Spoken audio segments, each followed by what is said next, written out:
అందరికీ నమస్కారం. కొన్నిసార్లు మనకు ఇలా అనిపిస్తుంది కదా, నేను ఎంత ప్రయత్నించినా ఎందుకు ఎదుగుదల కనిపించడం లేదు అని. ఒకసారి ఒక రైతు ఒక మొక్కని నాటాడు. మొదటి సంవత్సరం అది ఏమీ పెరగలేదు. రెండో సంవత్సరం ఎలాంటి మార్పు కనిపించలేదు. మూడో సంవత్సరం కూడా అదే పరిస్థితి.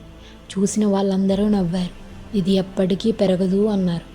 ఒక్క క్షణం ఆ రైతు కూడా ఆలోచించాడు, నేను చేస్తున్నది వృధా అవుతుందా అని. కానీ అతను ఎప్పుడూ ఆగలేదు. రోజు ఆ మొక్కకి నీళ్లు పోసేవాడు, ఆశ వదలకుండా.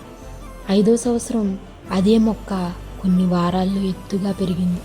అప్పుడు అందరూ ఆశ్చర్యపోయారు. అప్పుడు అతనికి అర్థమైంది, ఇది ఇప్పుడే పెరగలేదు, ఇన్ని రోజులు లోపల బలంగా తయారవుతుంది అని. కాబట్టి మన జీవితంలో కూడా ఎదుగుదల వెంటనే కనిపించకపోవచ్చు, కానీ మన ప్రయత్నం వృధా కాదు. మనం ఆగకుండా ఉంటే మన ఎదుగుదల తప్పకుండా కనిపిస్తుంది. ధన్యవాదాలు.